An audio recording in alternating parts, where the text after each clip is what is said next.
17 अगस्त 1945 सुभाष चंद्र बोस अपने 6 अन्य साथियों के साथ जापान के कब्जे वाले बैंकॉक एयरपोर्ट पर पहुंचे, लेकिन जापानी इतने लोगों को साथ नहीं ले जाना चाहते थे। सुभाष बोस ने वहां मौजूद जनरल इशोदा से बात की और उन्हें समझाने की कोशिश की कि उन्हें इन लोगों की आज़ादी की लड़ाई में बहुत ज़रूरत है, इसलिए इन्हें साथ ले जाना बहुत ज़रूरी है। आखिरकार इशोदा माने और 2 अलग अलग जहाज़ों में उन्हें ले जाने की बात तय हुई और दोनों जहाज़ों ने बैंकॉक एयरपोर्ट से सैगोन के लिए उड़ान भरी और सुबह 8 या 9 बजे सैगोन पहुंच गए।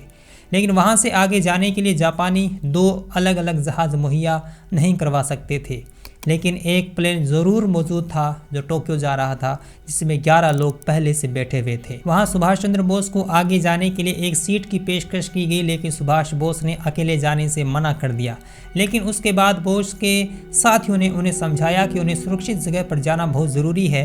हालांकि उसके बाद बोस को अपने साथ एक और व्यक्ति को ले जाने की अनुमति मिली और वो व्यक्ति थे हबीबुर रहमान। अब जिस विमान में नेताजी को सवार होना था वो 2 इंजन वाला एक लड़ाकू विमान था। इसमें केवल 1 टन वजन ले जाने की क्षमता थी, लेकिन सवार थे 11 जापानी लोग, सुभाष चंद्र बोस, हबीबुर रहमान और उनके साथ सुभाष चंद्र बोस के भारी भरकम बक्से।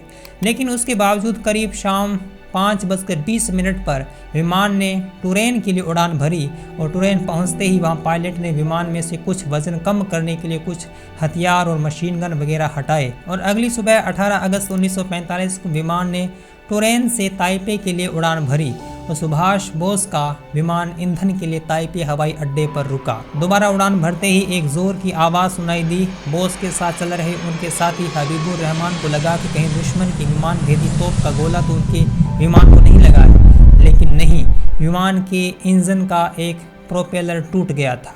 विमान नाक के बल जमीन से आ टकराया था। नेताजी का विमान क्रैश हो गया था और विमान के 2 टुकड़े हो गए थे।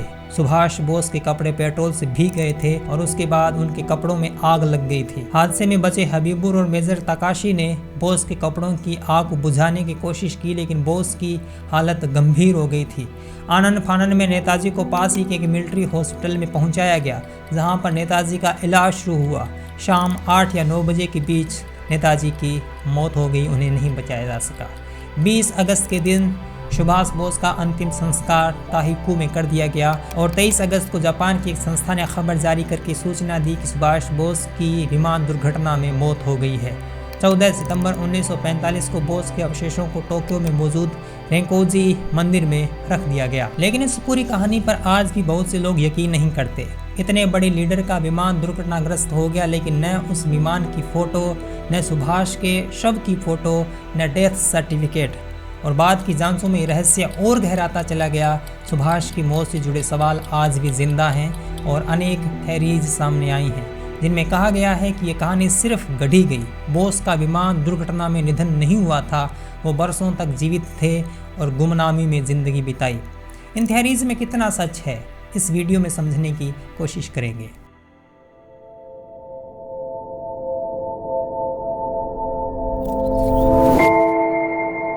कि जो वो नेताजी ने अगर कह दिया तो वो वही रिपीट करता रहता। और जो डेथ सर्टिफिकेट वो इशू किया वो एक जापानी नाम में थे, इचिरो। जिन्होंने फाइलें देखी हैं तो वहाँ से मुझे बताया गया कि ये इंडिया का बेस्ट केप्ट सीक्रेट है और इसमें प्रॉब्लम्स हैं।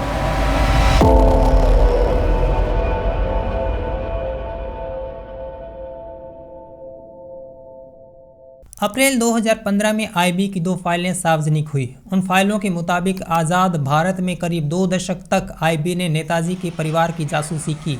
नेहरू बोस परिवार के पत्र की जांच करवाते थे ताकि अगर नेताजी परिवार से संपर्क करें तो पता चल सके। बोस के पड़पोते अपनी किताब में कहते हैं कि उन्हें ये जानकर बहुत आश्चर्य हुआ कि नेहरू के कार्यकाल में इंटेलिजेंस ब्यूरो उनके पिता, चाचा और सुभाष बोस की पत्नी एमिली की चिट्ठियां खोलता रहा, पढ़ता रहा और उनकी प्रतियां बनाता रहा। ऐसे में सवाल उठते हैं कि क्या नेहरू को भी नेताजी की मौत पर शक था? उन्हें भी लगता था कि बोस जीवित हैं और वो अपने परिवार से संपर्क करेंगे। 25 नवंबर 1997 के दिन नेहरू का लिखा यह आदेश देखिए। इसमें नेहरू ने अपने हाथों से आईबी को चिट्ठी लिखकर निर्देश दिया कि पता लगाओ कि बोस का पौत्र अमेय बोस जापान क्यों गया है।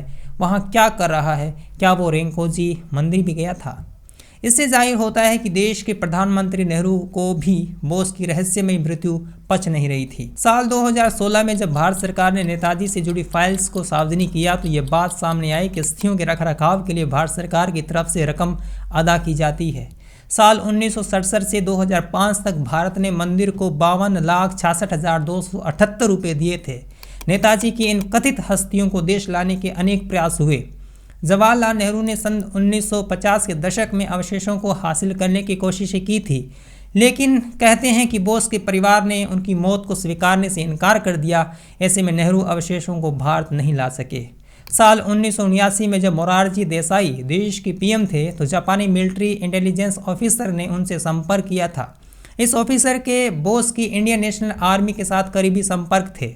उन्होंने देसाई से अपील की कि वो इन अवशेषों को वापस ले जाएं। ऑफिसर को ये सुनिश्चित किया गया कि 1 या 2 साल के अंदर इस मामले का समाधान हो जाएगा, लेकिन देसाई अपना पद गंवा चुके थे और ऐसे में उनका वादा भी अधूरा रह गया। आखिरी बार साल 2000 में तत्कालीन भारतीय प्रधानमंत्री अटल बिहारी वाजपेयी ने नेताजी की अस्थियों को भारत लाने की इच्छा जताई थी। कई प्रयासों के बाद आज तक नेताजी की अस्थियाँ भारत नहीं आ सकी हैं, लेकिन यह भी दावा किया जाता है कि मंदिर में रखी वो अस्थियाँ बोस की नहीं बल्कि एक जापानी सैनिक ओचिरा की हैं, क्योंकि सुभाष बोस का परिवार उन अवशेषों का डीएनए टेस्ट चाहता है और इसकी मांग वो लगातार करता रहा है। लेकिन रोचक बात यह है कि आज तक किसी भी सरकार ने उन अवशेषों का डीएनए टेस्ट करवाने की जहमत नहीं उठाई है। अगर उन अवशेषों की जांच हो जाती है तो निश्चित ही इस मामले की सच्चाई सामने आ जाएगी, लेकिन ऐसा क्या है उन अवशेषों में जो कोई भी सरकार छूना नहीं चाहती। लेकिन ऐसी बात नहीं है कि इस मामले की जाँच सरकारों ने नहीं करवाई है। सुभाष चंद्र बोस के निधन से जुड़े रहस्य की जांच करने के लिए 3 आयोग बने। 2 आयोगों यानी शाहनवाज खान और जस्टिस जीडी खोसला आयोग ने कहा है कि नेताजी का निधन हवाई हादसे में ही हुआ, लेकिन 90 के दशक में आखिर में तत्कालीन अटल बिहारी वाजपेयी द्वारा गठित जस्टिस मनोज कुमार मुखर्जी आयोग की रिपोर्ट ने तहलका मचा दिया। इस आयोग का कहना था कि बोस का निधन विमान हादसे में नहीं हुआ। इस रिपोर्ट में उन्होंने निष्कर्ष निकाला कि सुभाष किसी हवाई हादसे के शिकार नहीं हुए बल्कि जिंदा बच गए थे और जापान के उच्च सैन्य अधिकारियों ने खुद उन्हें सुरक्षित जापान से निकालकर सोवियत संघ की सीमा तक पहुंचाना सुनिश्चित किया था। इसके अलावा भी बोस को लेकर अलग अलग देशों की जासूसी एजेंसियों ने भी अपनी रिपोर्ट तैयार की थी। उन सबके भी नेताजी को लेकर अलग अलग मत और निष्कर्ष थे। फ्रांस, चीन, अमेरिका की खुफिया एजेंसियों ने अपनी रिपोर्ट दी थी जो आज भी उनके आर्काइव्स में मौजूद है। कुछ रिपोर्ट्स बाहर आईं, कुछ नहीं आई। साल 1946 में अमेरिकी सरकार द्वारा ब्रिटिश खुफिया विभाग को अवगत कराया गया कि खुफिया विभाग में हमारी फाइलों की खोज से पता चलता है कि जापानियों के सार्वजनिक बयानों के बावजूद इस बात का कोई साक्ष्य प्रत्यक्ष प्रमाण मौजूद नहीं है कि सुभाष बोस का एक हवाई जहाज़ दुर्घटना में निधन हुआ था। लेकिन सरकार द्वारा जारी दस्तावेजों में 2 तस्वीरें बोस की मौत की पुष्टि के लिए पेश की गई हैं। एक शव की तस्वीर, दूसरी बोस के शव के पास रहमान बैठे हैं। दोनों तस्वीरों से कोई ठोस जानकारी नहीं मिलती कि बोस का शव है या कुछ और। साल 1946 की जॉन फेगेस की रिपोर्ट कहती है कि डॉक्टर सुरुता बोस की मृत्यु के चश्मदीद थे और उन्होंने डेथ सर्टिफिकेट इशू किया था। लेकिन 2016 में सार्वजनिक की गई भारत सरकार द्वारा फाइल्स में शाहनवाज कमेटी की जांच में ये पता चला कि कोई डेथ सर्टिफिकेट नहीं दिया गया था। ये 2 तरह की बातें कैसे है। लेकिन साल 1946 में ही डॉक्टर तेनाशोई ने गवाही दी कि उन्होंने काटाकाना या चंद्र बोस के नाम से एक डेथ सर्टिफिकेट जारी किया था। ये वही डॉक्टर हैं जिनके लिए कहा जाता है कि आखिरी वक्त में इन्होंने ही बोस का इलाज किया था। लेकिन बाद में जापानी सरकार ने भारत सरकार को बताया कि बोस की मृत्यु को गुप्त रखने के लिए उन्होंने ओचिरा ओकुरा के नाम के एक व्यक्ति के नाम से डेथ सर्टिफिकेट जारी किया था। यह वही व्यक्ति है जिसको लेकर दावा किया जाता है कि मंदिर में रखी अस्थियां इसी व्यक्ति की हैं। लेकिन शाहनवाज आयोग और खोसला आयोग के सामने डॉक्टर तेनायोशी ने जोर देकर कहा कि उसने जिस डेथ सर्टिफिकेट पर साइन किए थे वो चंद्र बोस का ही था, वो किसी ओचिरा को नहीं जानते। लेकिन मुखर्जी आयोग ने तो पाया कि इस डॉक्टर ने तो केवल 1988 में ही डेथ सर्टिफिकेट जारी किया था जो कि मनगढ़ंत था, जबकि रिकॉर्ड्स कहते हैं कि इस डॉक्टर ने 19 अगस्त 1945 को एक व्यक्ति के दाह संस्कार की अनुमति मांगी थी जिसकी मृत्यु हार्ट अटैक से हुई थी और उस आदमी का नाम था वही ओचिरा। जब इन विरोधाभासी तथ्यों से इतर अगर हम एक बार की मान भी लें कि सुभाष बोस की मृत्यु विमान हादसे में नहीं हुई तो फिर वो कहाँ चले गए, कहाँ रहे, उनकी मृत्यु फिर कब हुई, इस दिशा में एक बहुत गंभीर थ्योरी है और उसके पक्ष में बड़े ठोस साक्ष्य मौजूद हैं। गुमनामी बाबा का रहस्य। सुभाष बोस पर दशकों से कड़ी रिसर्च करने वाले अनुज धर की किताबों में गुमनामी बाबा ही सुभाष बोस थे की दिशा में एक बड़ा हस्तक्षेप किया है और अनेक चौंकाने वाले तथ्य प्रस्तुत किए हैं। फैजाबाद में 1985 में गुमनामी बाबा की मौत होती है, जिन्हें भगवान जी के नाम से जाना जाता है। लेकिन जब बाबा के कमरे से सामान बरामद किया गया तो लोगों की हैरानी का कोई ठिकाना नहीं रहा। बरामद हुए सामान से स्पष्ट पता चल गया कि वो कोई बाबा नहीं बल्कि कोई खास तरह का आदमी है। उन बाबा के पास से यह खबर की कतरन मिली जिसमें सुभाष बोस से संबंधित खबर छपी थी। लेकिन इस बाबा की मृत्यु के बाद उनका 19 सितंबर 1985 को शाम करीब 4 बजे फैजाबाद के ही गुफ्तार घाट पर सरयू नदी किनारे अंतिम संस्कार किया गया, मगर हैरतअंगेज तौर पर उसका चेहरा किसी को देखने नहीं दिया गया। कहा जाता है कि मौत के बाद और अंतिम संस्कार से पहले गुमनामी बाबा के चेहरे को किसी रसायन से बिगाड़ने की कोशिश की गई थी ताकि चेहरे की पहचान ना हो सके। गुमनामी बाबा बेहद रहस्यमय तरीके से रहा करते थे। आम लोग उनका चेहरा तक नहीं देख पाते थे। थोड़े थोड़े वक्त पर किराए का घर बदलते रहते थे, यहाँ तक कि उनके निजी सेवक भी हर कुछ महीने में बदल जाते थे और जब वो किसी से बात भी करते थे तो वो भी पर्दे के पीछे से।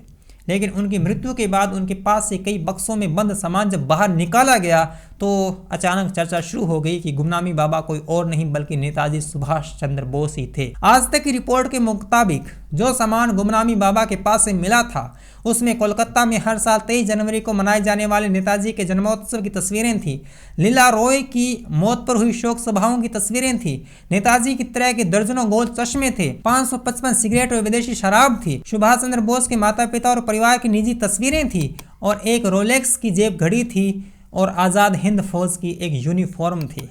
इसके अलावा 1974 में कोलकाता की दैनिक आनंद बाजार पत्रिका में 24 किस्तों में छपी खबरें थी।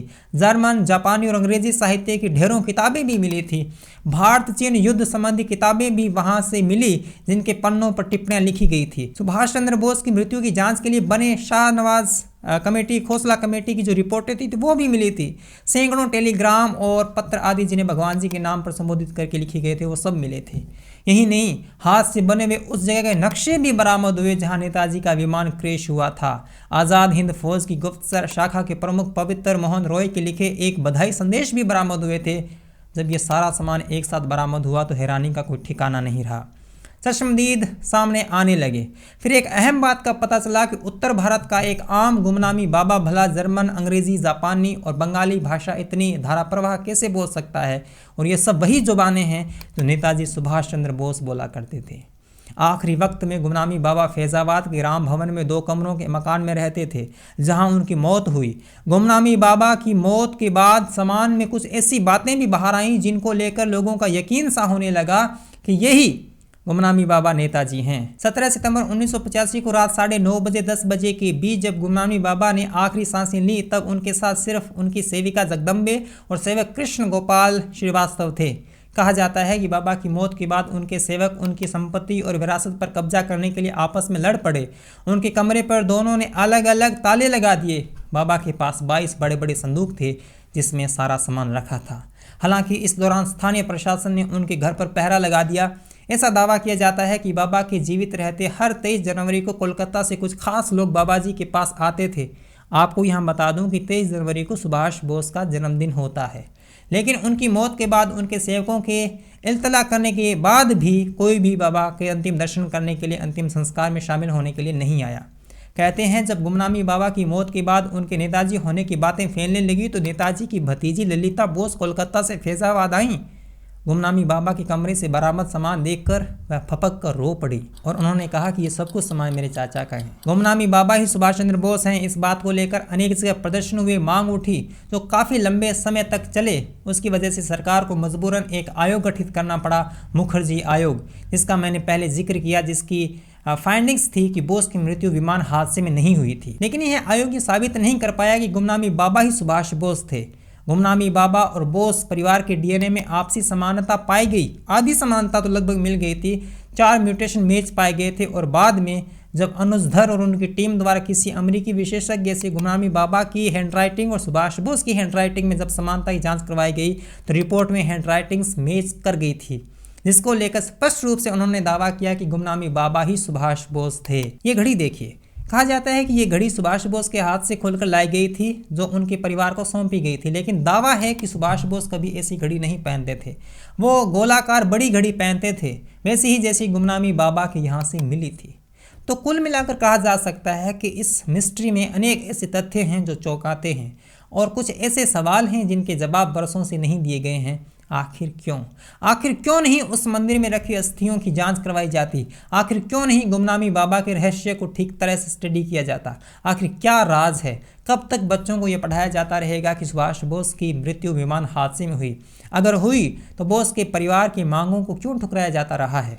मैंने इस वीडियो के माध्यम से इस वीडियो की जितनी सीमा है, उस दायरे में जितना आ सकता है या जितना मैं अपने स्तर पर शामिल कर सकता था वो किया है। जो भी इससे सवाल उठते हैं वो आपके सामने रख दिए हैं, बाकी काम आप पर है। अगर आप इसी तरह के रिसर्च बेस्ड वीडियो आगे भी चाहते हैं तो कमेंट बॉक्स में अवश्य लिखें। मेरा काम अगर आपको पसंद आता है तो आप मुझे ज़रूर सपोर्ट करें ताकि ऐसे ही वीडियो आगे भी आते रहें। मिलेंगे अगले वीडियो में, तब तक के लिए धन्यवाद।